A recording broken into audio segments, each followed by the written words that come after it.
सभी किसान भाई बहनों को मेरा नमस्कार। स्वागत करती हूं आप सभी का कार्यक्रम कृषि दर्शन के इस अंक में। दूर तलक फैली हरियाली मन को यूं लुभाती है, जैसे किसान की खेत क्यारियां झूम झूम कुछ गाती हैं।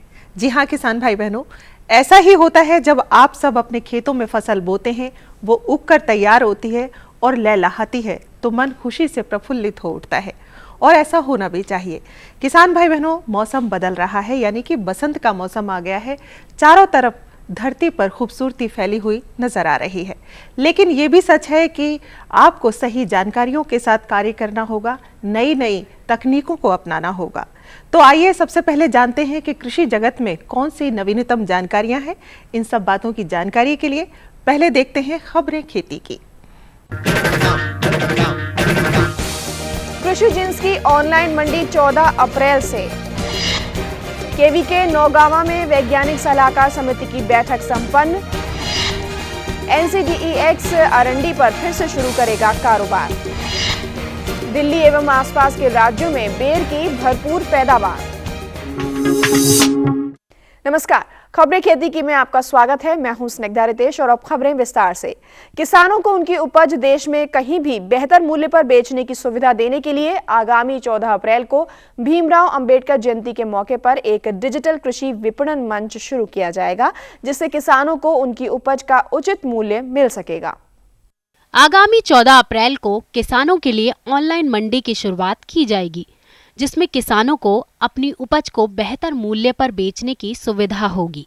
प्रधानमंत्री नरेंद्र मोदी जी ने ये घोषणा की कि इसके साथ ही 2022 तक किसानों की आमदनी को दोगुना करने के लिए सरकार प्रतिबद्ध है।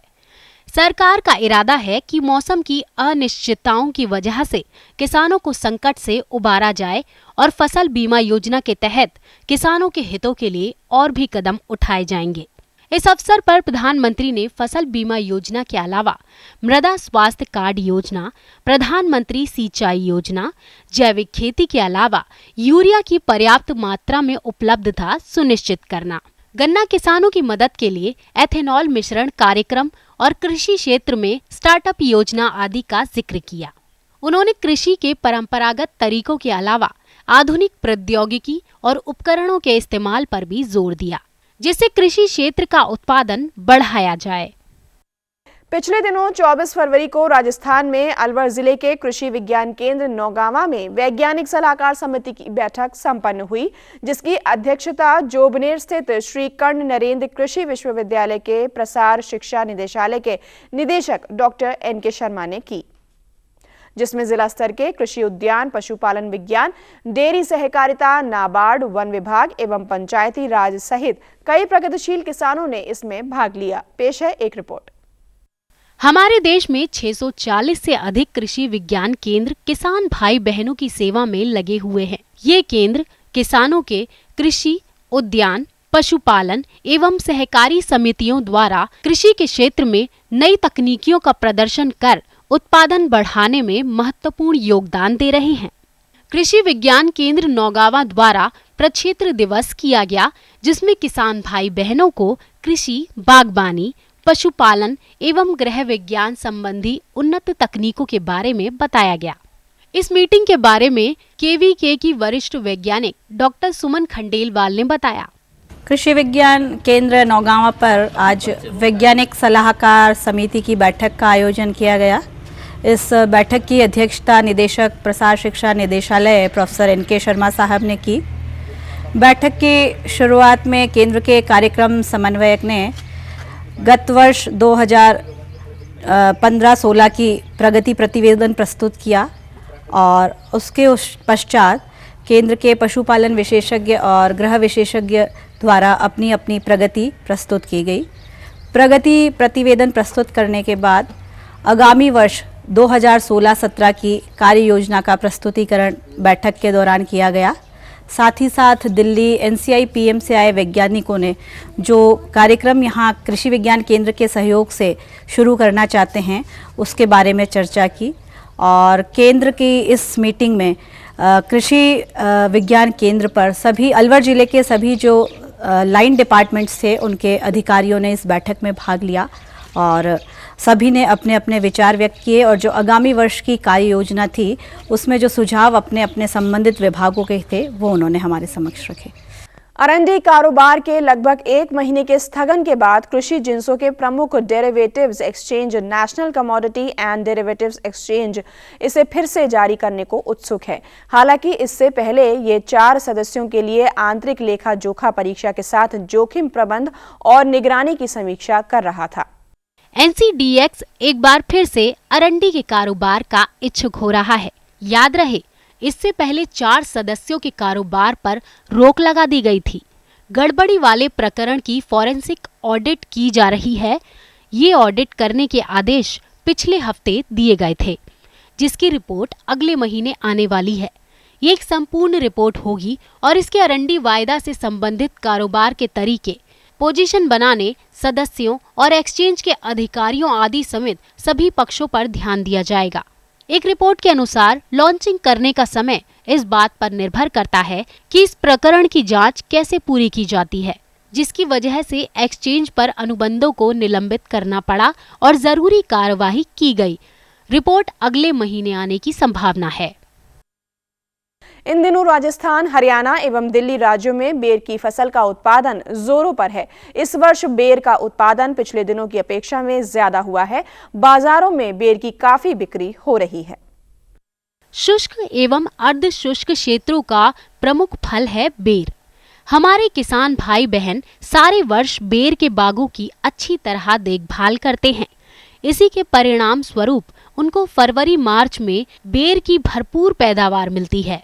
दिल्ली में भी नजफगढ़, नरेला एवं अलीपुर ब्लॉकों में कई बेर के बाग हैं। ये किसान इस वक्त बेर की भरपूर फसल ले रहे हैं एवं अधिक मुनाफा कमा रहे हैं। मैं ककरोला गांव में रहती हूँ और यहाँ मेरा 3 एकड़ में बेर का बाग है। ये गोला बेर का बाग है। मेन हमारी यहाँ पर खेती बेर की ही होती है, पर साथ में हमने अमरूद भी यहाँ लगाए हुए हैं। 80 पेड़ हमारे अमरूद के भी हैं। अमरूद की खेती अभी ख़त्म हो गई है। अभी अच्छा फल आया था इस बार अमरूद का भी। अब फिलहाल बेर का चल रही है, बेर का सीज़न आ गया है। अच्छे बेर आए इस बार, इस मौसम में मौसम भी ठीक रहा तो इस वजह से हमारी खेती बड़ी अच्छी हुई है बेर की। और हमारी 1.25 लाख की इनकम अच्छे से हो जाएगी इस बार, ऐसे उम्मीद कर रहे हैं। साथ साथ में हम लोग जहाँ हमारी थोड़ी सी जगह बचती है, हम बैंगन भी खेती कर लेते हैं। थोड़ा हमारा गाय का चारा भी हम यहाँ लगा लेते हैं। इस तरह से हमारा अच्छा काम हो रहा है। खेती किसानी पूरी तरह मौसम पर आधारित होती है, इसलिए किसान भाइयों आपके लिए मौसम की जानकारी काफी अहम हो जाती है ताकि आप मौसम के मुताबिक खेती करके अधिक लाभ कमा सकें। तो आइए अब लेते हैं मौसम की जानकारी।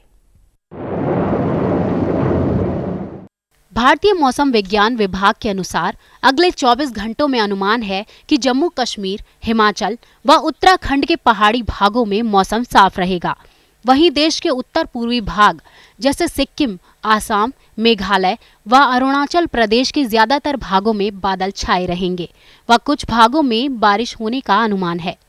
वहीं बिहार, झारखंड, छत्तीसगढ़ व उड़ीसा में मौसम खुशगवार रहेगा। वहीं देश के निचले व तटवर्ती इलाके जैसे कर्नाटका, तमिलनाडु व केरला के ज्यादातर भागों में बारिश की संभावना है।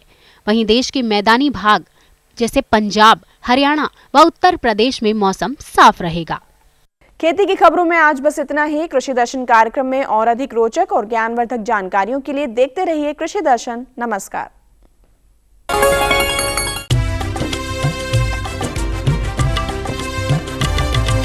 सहकारिता के बल पर विकास के लिए उठे कदम, जन सहकार की ताकत लेकर आगे बढ़ते जाएं हम। जन जन ने इस क्रांति में है विश्वास जगाया। हम सब ने मिलकर विकास का परचम है फहराया। दूर जहां सूरज उगता उस धरती से मैदानों तक, हिम शिखरों के श्वेत बर्फ से हिंद महासागर तक।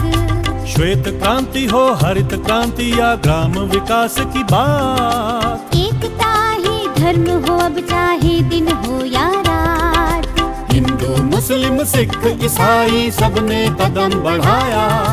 हम सब ने मिलकर जब ये अभियान चलाया, कृषि मंत्रालय भारत सरकार द्वारा जनहित में जारी। ये लो और बताओ। बस। अरे ये क्या भैया जी, बस इतनी सी रासायनिक खाद? किसानी छोड़ रहे हो क्या? किसानी नहीं, नादानी छोड़ रहे हैं। मिट्टी की जांच कराई है। अब तो लालाजी जितनी जरूरत है उतने ही उर्वरक खेत में डालेंगे। हाँ, किसान भाई आज ही अपने जिले की नजदीकी भूमि परीक्षण प्रयोगशाला में मिट्टी की जांच जरूर करवाएं और मिट्टी में पोषक तत्व, नमी व पौधे के विकास को देखते हुए केवल जरूरत के अनुसार ही पोषक तत्व डालें। और हाँ, मिट्टी में गंधक, जस्ता, बोरोन जैसे सूक्ष्म पोषक तत्वों का पता लगाना भी न भूलें। उर्वरक और जैविक खाद के सही उपयोग से भूमि का उपजाऊपन बनाए रखें, उत्पादकता बढ़ाएं, खर्चा घटाएं और बहुमूल्य विदेशी मुद्रा बचाने में भी सहयोग दें। और हाँ, धीमी गति से नाइट्रोजन उपलब्ध कराने वाले उर्वरकों जैसे नीम लेपित यूरिया को प्राथमिकता दें और यूरिया का पत्तों पर छिड़काव करें। अरे वाह, तू तो सचमुच समझदार हो गया रे। अधिक जानकारी के लिए संपर्क करें जिला कृषि अधिकारी या किसान कॉल सेंटर। किसान भाई बहनों, आज है शुक्रवार और शुक्रवार के दिन आप सभी को इंतजार रहता है आपके खतों का और ईमेल्स का। और हमें भी बेहद खुशी होती है जब आपके खत और ईमेल हम तक पहुंचते हैं और हमें पता लगता है कि हमारे किसान भाई बहन कितनी शिद्दत के साथ हमारा कार्यक्रम देखते हैं। तो फिर देर किस बात की, आपके सभी सवालों के जवाब देने के लिए आज हमारे साथ हैं कृषि वैज्ञानिक डॉक्टर शिवाधार मिश्र।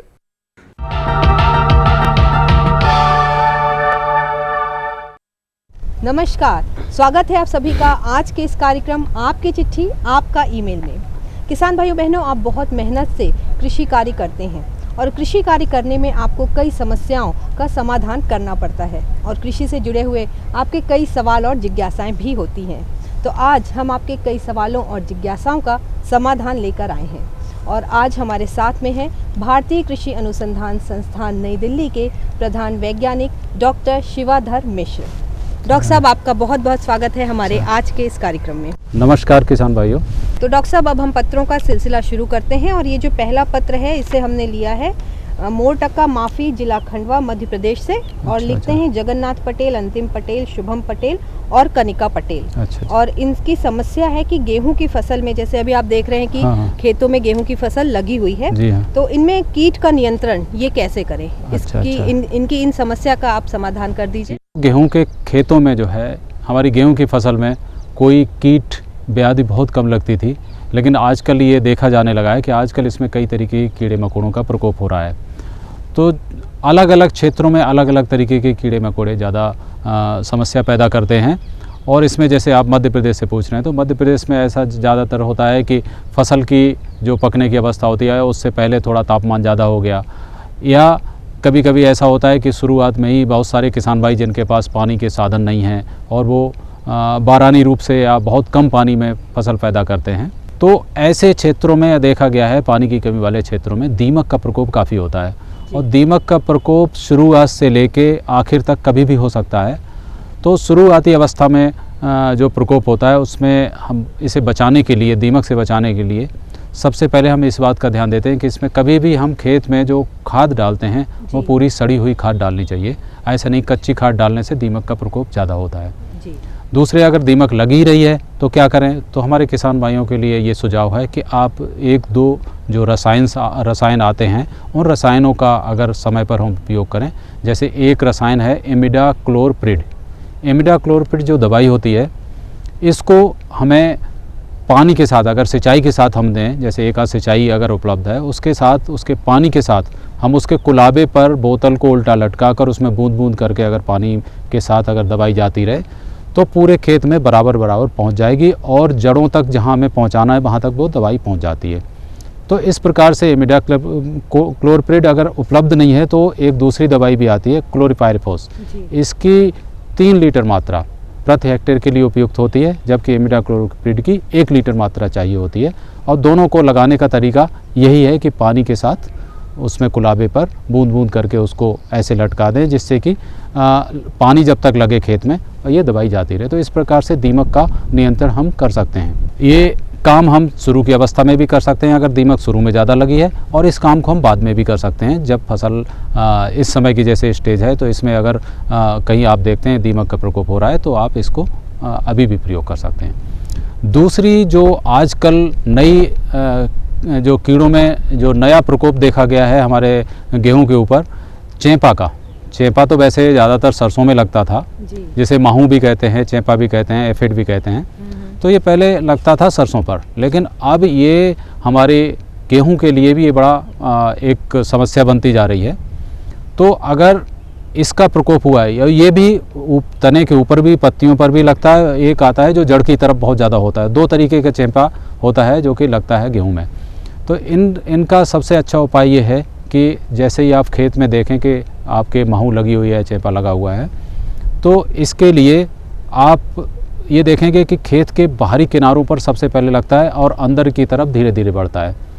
तो इसमें भी इमिडाक्लोप्रिड जो दवाई आती है ना, उसका छिड़काव करते हैं और उसके छिड़काव में सिर्फ 200 मिलीलीटर मात्रा हम करीब 400 लीटर पानी में घोल लेंगे और खेत के चारों तरफ लगभग 4 मीटर या 5 मीटर चौड़ी पट्टी में ही छिड़काव करेंगे, क्योंकि वहाँ पर इसका प्रकोप ज़्यादा होता है और ये अगर कीड़े वहीं पे मर जाएंगे तो अंदर नहीं जाएंगे खेत के अंदर, तो बाहर से ही काम चल जाता है। अगर देखें कि पूरे खेत में इसका प्रकोप हो चुका है तो आपको छिड़काव पूरे खेत में करना पड़ेगा। उसके लिए फिर आपको ज़्यादा घोल बनाना होगा और उस हिसाब से उसकी मात्रा भी बढ़ानी होगी। ये आजकल ये देखा गया है एक तीसरा कीट जो जिसे हम शूट फ्लाई या तना की मक्खी भी कहते हैं या तना छेदक भी होता है। इससे क्या होता है कि जब पकने की अवस्था आती है उसमें आप देखेंगे कहीं कहीं पर आपको सूखी हुई बालियां दिखाई देंगे, सूखे हुए पौधे दिखाई देंगे। तो ये तने की मक्खी होती है जो कि लग जाती है खेत में। तो इसके लिए हम 50 ग्राम साइपरमेथ्रिन दवाई लेकर और इसको 200 से 300 लीटर पानी में घोलकर अगर इसका छिड़काव करेंगे तो इस पे भी नियंत्रण किया जा सकता है। तो इस प्रकार से गेहूं में लगने वाले ये 2-3 कीट मुख्य हैं और इनका नियंत्रण करने के लिए जो बताए गए हिसाब से आप करेंगे तो आपकी फसल सुरक्षित रहेगी। डॉक्टर साहब, अब हम बढ़ते हैं अपने अगले पत्र की ओर और इसे लिखने वाले हैं रमेश जोधपुर से, और इनकी भी एक समस्या है। ये जानना चाहते हैं कि चने में इल्लियों का प्रकोप बहुत ज़्यादा हो रहा है, तो इसके लिए कौन से कीटनाशक का उपयोग करें। चने में इल्लियों का सवाल है, तो चने की फसल में इल्लियाँ रमेश जी आपके यहाँ नहीं, इस समय जहाँ भी चना लगा हुआ है इसका प्रकोप साधारणतः होता ही रहता है और ये इल्ली बहुत ही हमारे किसान भाइयों को परेशान करती है। इससे चने की उपज पर भारी नुकसान होता है। तो इसके कंट्रोल के लिए बहुत सारे तरीके हैं, तो उनमें शुरुआत भी ही अगर शुरुआत से ही आप अच्छे से करेंगे तो हो सकता है आपको दवाई ना छिड़कनी पड़े, उससे पहले ही काम हो जाए। तो पहला इसमें उपाय ये है कि जैसे ही ये इल्ली आपको झुंड में पहले दिखाई देगी खेत में और आपको दिखाई देगी किसी एक पौधे पे या 2 पौधे पे ही चढ़ी हुई है सारी की सारी इल्ली, तो जहाँ पे आपको झुंड दिखाई पड़े उसको आप उस पौधे को उखाड़कर सावधानी से किसी कपड़े या थैली में रखकर उसको खेत से बाहर नष्ट कर दें। तो एक तो उपाय ये है, ये ज़्यादा बीच में नहीं फैल पाएगी और आपको किसी दवाई के बिना भी इसका नियंत्रण आप कर सकते हैं। लेकिन कभी कभी ऐसा होता है कि बहुत बड़े एरिया में चना लगा हुआ है और आप लोग पूरा खेत नहीं देखा जा सकता कि कहाँ कहाँ पे इल्ली लगी है और उसको उखाड़ा भी नहीं जा सकता। तो ऐसी स्थिति में आप क्या कर सकते हैं, खेत में आपके जो हमारे जो पक्षी हैं, पक्षी जो है हमारे बहुत बड़े मित्र हैं इस मामले में, तो उनको बैठने के लिए हम खेत में जो अंग्रेजी का वाई का अक्षर होता है उस आकार का की लकड़ियां गाड़ दें या टी के आकार का, जैसे नीचे से गाड़ कर और उसके ऊपर एक इस तरीके से बनाएं कि उस पर पक्षी बैठ सकें। तो इस तरीके के खेत में 20-25 जगह पर 1 हेक्टेयर में अगर आप ऐसी लकड़ियां गाड़ देंगे तो उस पर आकर पक्षी बैठेंगे और अपनी आवश्यकता अनुसार कीटों को खाएंगे और इससे कीटों पर काफ़ी कुछ नियंत्रण हो जाता है। इसी तरीके से एक और बड़ा अच्छा उपाय है जो आजकल फेरोमोन ट्रैप के नाम या फेरोमोन प्रपंच के नाम से जाना जाता है।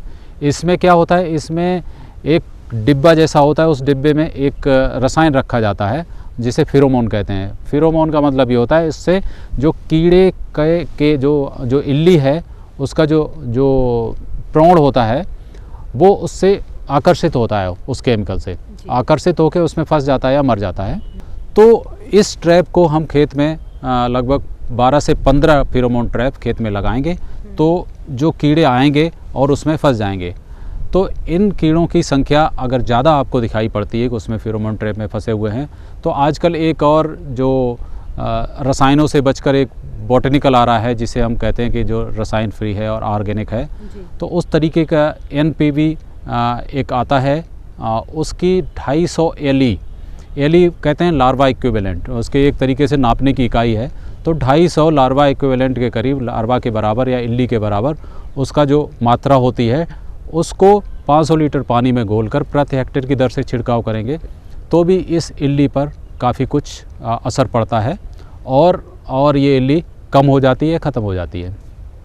अगर इन सब चीज़ों से आप देखते हैं कि ये सारे उपाय हमने कर लिए फिर भी आपके खेत में इसका असर कम नहीं हो रहा है और इल्लियाँ बढ़ती जा रही हैं, तो आप इसके लिए एक दवाई आती है साइपरमेथ्रिन, और साइपरमेथ्रिन की 400 मिलीलीटर मात्रा पानी में घोलकर अगर हम छिड़काव करेंगे तो निश्चित ही आपके इस इल्ली पर नियंत्रण हो जाएगा। और डॉक्टर साहब, अब हम आगे बढ़ते हैं अपने अगले पत्र की ओर, और ये पत्र आया है मालपुरा टोंक से। लिखने वाले हैं अजय सिंह, और ये जानना चाहते हैं कि इन्होंने जायद की फसल में मूंग बोना चाहते हैं तो ये कौन कौन सी किस्में वहाँ पर लगा सकते हैं और उसकी तैयारियाँ कैसे शुरू करें, इसके बारे में इन्हें आप विस्तार से बताइए। निश्चित ही इस समय आपकी जो गर्मी की या जायद की मूंग है बोने का समय चल रहा है। वैसे तो हम इसकी बुआई फरवरी में शुरू कर देते हैं, जैसे हमारे खेत खाली होते हैं, आलू के खेत खाली हुए या और कोई फसल जल्दी कट गई तो उसमें हम गर्मी की मूंग बोना शुरू कर देते हैं। अब गर्मियों में मूंग या उड़द बोना या कोई दलहनी फसल बोना बहुत ही फ़ायदेमंद है, क्योंकि मूंग एक ऐसी फसल है जिससे कि आप वायुमंडलीय नाइट्रोजन तो लेते ही लेते हैं, साथ में ज़मीन की उसमें जो पत्ते वगैरह अगर उसके जो सड़ते हैं वो ज़मीन में जीवाश्म भी बढ़ाता है। तो जो गर्मी की मूंग है उसमें हमें ये चाहिए होता है कि हमारी मूंग जब तक बरसात शुरू हो तब तक पक कर तैयार हो जाए। और दूसरी बात है, इसमें जो फलियां हैं उनके पकने का समय एक हो, जिससे कि आपको ज़्यादा तुड़ाई करके ज़्यादा श्रमिक बर्बाद ना हो। तो जायद के समय में जो प्रजातियां हैं प्रमुख जिनको हम लगा सकते हैं वो हैं पूसा विशाल है, एक पूसा बैसाखी है, और इसके अलावा लुधियाना से निकली हुई एक प्रजाति है SML 668। इसी तरीके से एक दूसरी प्रजाति है जो कि लुधियाना से ही निकली हुई है, वो है SML 32। तो ये दो प्रजातियां लुधियाना से, ये भी कम अवधि में पकने वाली, और इनमें जो मैच्योरिटी है, इसमें जो फलियां हैं वो फलियां एक साथ पक जाती हैं। इसी तरीके से एक प्रजाति है PDM 11, ये प्रजाति भी बहुत अच्छी है।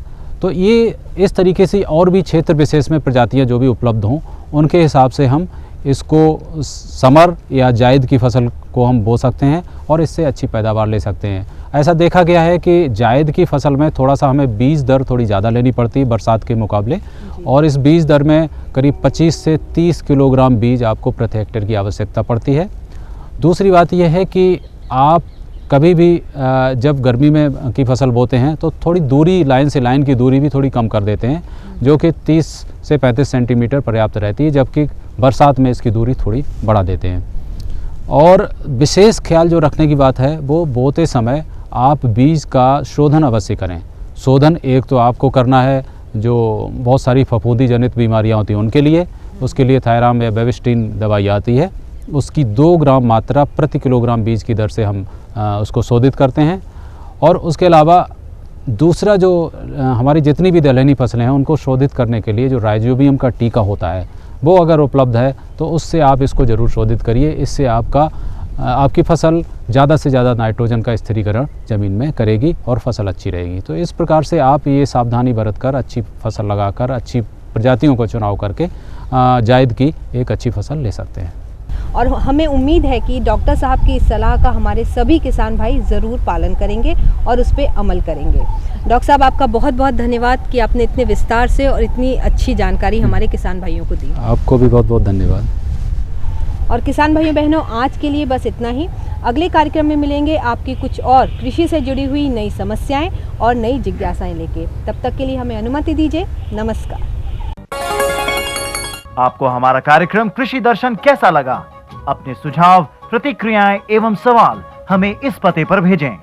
कृषि दर्शन, कमरा नंबर 10, CPC दूरदर्शन, खेलगांव, नई दिल्ली 110049। जुड़िए हमारे साथ ट्विटर पर twitter.com/कृषि दर्शन DD, फेसबुक पर facebook.com/कृषि दर्शन DD और देखिए कृषि दर्शन अब YouTube पर भी youtube.com/user/कृषि दर्शन DD। भेजे हमें मेल कृषि दर्शन DD@gmail.com पर। तो किसान भाई बहनों, ये था कृषि दर्शन का आज का अंक। हमें उम्मीद है कि आपको पसंद आया होगा। फिर भी आपके जहन में कोई सवाल है, प्रतिक्रिया है या आप अपनी कोई राय हमें भेजना चाहते हैं तो उठाइए कागज और कलम, लिख भेजिए अपने विचार और अपने सुझाव, और आप ईमेल के द्वारा भी हमें अपने सुझाव भेज सकते हैं। तो फिर कल हाजिर होंगे नए कृषि दर्शन अंक के साथ। तब तक के लिए मुझे और कृषि दर्शन की पूरी टीम को दें इजाजत। नमस्कार।